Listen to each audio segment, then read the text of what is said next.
लगातार 9वीं बार बजट पेश कर इतिहास रचेंगी निर्मला सीतारमण। इस बार क्या होगा खास, क्या है आर्थिक सर्वेक्षण, देखें इस वीडियो में।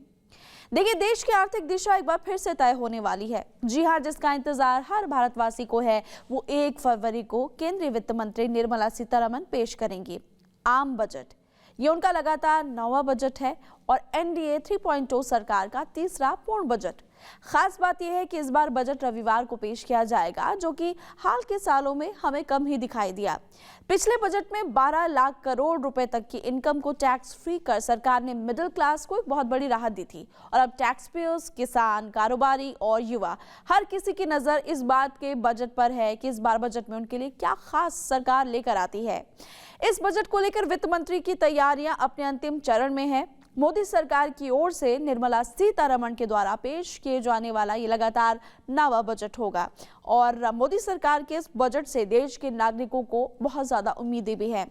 आज की इस वीडियो में हम आपको बताने वाले हैं कि बजट पेश होने से पहले आर्थिक सर्वे होता क्या है और इसकी खासियत क्या है। लेकिन देखिए, चाहे आम हो या खास, सभी लोगों को अपने अपने क्षेत्र के लिए बहुत सारे बड़े बड़े ऐलान की संभावनाएं होती है।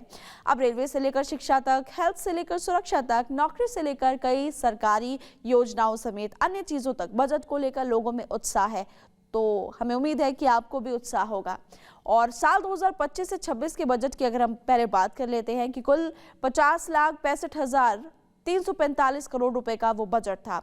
इस बजट में लोगों को क्या तोहफा मिल सकता है, उस पर हम बात करेंगे। लेकिन सबसे पहले आप ये जानिए कि भारत की वित्त मंत्री निर्मला सीतारमण ने अपना पहला बजट 5 जुलाई साल 2019 को पेश किया था।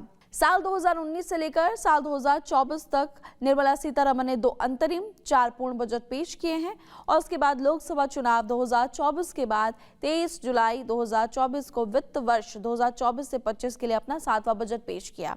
2025 में उन्होंने 8वां बजट पेश किया। 26 की बात करें, 1 फरवरी दिन रविवार है और वित्त मंत्री निर्मला सीतारमण अपना 9वां बजट पेश करने वाली है। तो पिछले बजट की जानकारी इस बार बजट का पेश किया जाएगा, वो हमने आपको बता दिया। लेकिन देशवासियों के लिए बड़ी खुशखबरी सामने आई है, जिसके तहत भारत और यूरोपीय संघ ने फ्री ट्रेड एग्रीमेंट FTA पर सहमति बना ली है और उसके बाद देश में कई चीजों की कीमतें सस्ती भी हो जाएगी। तो एक तो गुड न्यूज ये है और उसके बाद अब बजट की गुड न्यूज भी आपको लोगों को मिलने वाली है। तो लोगों की नजर रेलवे, इनकम टैक्स, डिफेंस जैसे सेक्टर्स पर टिकी हुई है और इस बार उन्हें बजट से क्या मिलने वाला है, ये लोगों के मन में सवाल है। जैसे कि ये बजट देश की इकोनॉमी को बूस्ट करेगा क्या इनकम टैक्स में बड़ी राहत मिलेगी।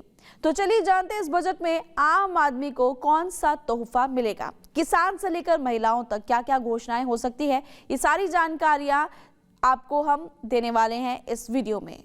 सबसे पहले बात करते हैं टैक्स की। मिडिल क्लास की सबसे बड़ी उम्मीद टैक्स को लेकर है। नौकरी पेशा लोग चाहते हैं कि इनकम टैक्स स्लैब में बदलाव हो और टैक्स की प्रक्रिया आसान बनाई जाए। अगर टैक्स में थोड़ी भी राहत मिलती है तो हर महीने बचत और ज्यादा बढ़ेगी और लोग भविष्य की योजनाओं को और ज्यादा बेटर बना सकते हैं।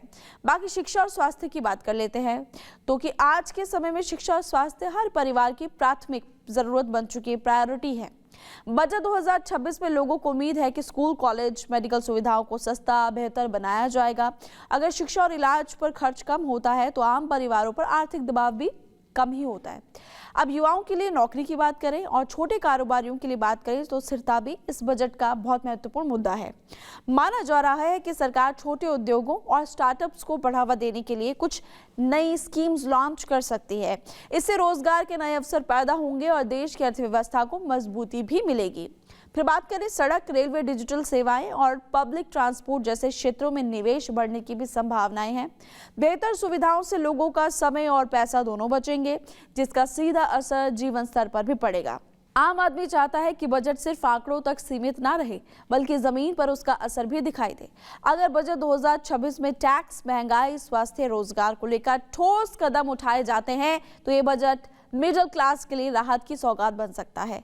तो ये तो उम्मीदों की बात हुई, लेकिन 29 जनवरी को बजट से एक दिन पहले इकोनॉमिक सर्वे 2026 से 27 पेश किया जाएगा। आर्थिक सर्वेक्षण हर साल तैयार की जाने वाली एक रिपोर्ट है, जिसे वित्त मंत्रालय के तहत आर्थिक कार्य विभाग तैयार करता है। इसमें मुख्य आर्थिक सलाहकार की अहम भूमिका भी होती है। ये रिपोर्ट पिछले 1 साल में देश की अर्थव्यवस्था के प्रदर्शन का आकलन करती है और कृषि उद्योग, सेवा क्षेत्र, निर्यात, रोजगार जैसे इंपॉर्टेंट सेक्टर्स की समीक्षा करती है। बजट जहां सरकार की आय और खर्च की योजना बताता है, तो आर्थिक सर्वेक्षण एक तरह की समीक्षा और मार्गदर्शन डॉक्यूमेंट होता है। इसमें आंकड़े, तथ्य, रुझान, आने वाले साल के अनुमान शामिल किए जाते हैं। साथ ही इसमें अर्थव्यवस्था की चुनौतियों, उपलब्धियों, सुधारों के सुझाव भी दिए जाते हैं, जिनका इस्तेमाल बजट बनाने के समय किया जाता है। अब आपको बता देते हैं कि बजट से पहले आर्थिक सर्वेक्षण क्यों पेश किया जाता है। आमतौर पर आर्थिक सर्वेक्षण केंद्रीय बजट से एक दिन पहले संसद में रखा जाता है। इसके पीछे बहुत सारे कारण होते हैं। नीति निर्धारण में मदद, सर्वेक्षण अर्थव्यवस्था की स्थिति बताता है और उन क्षेत्रों की पहचान करता है जहां पर सुधार या ज्यादा ध्यान देने की जरूरत है। इससे सरकार को टैक्स, खर्च, आर्थिक नीतियों पर फैसला लेने में मदद मिलती है। सेकंड पॉइंट, नीतियों की वजह समझाता है। यह अर्थव्यवस्था की उपलब्धियों और चुनौतियों को सामने रखता है, जिससे बजट में प्रस्तावित नीतियों और खर्च की वजह समझ में आ जाती है।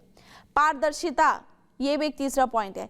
इससे संसद और आम जनता को सरकार के आर्थिक दृष्टिकोण की जानकारी भी मिल जाती है, जैसे कि विकास दर क्या होगी, वित्तीय स्थिति, महंगाई, रोजगार, विभिन्न क्षेत्रों का प्रदर्शन होता है कि क्या कैसे रहने वाला है। चर्चा को बढ़ावा देता है। बजट से पहले विशेषज्ञ, विपक्ष और मीडिया को अर्थव्यवस्था पर चर्चा का मौका भी मिल जाता है और कई बार ये चर्चाएं बजट प्रस्तावों को प्रभावित भी कर सकती है।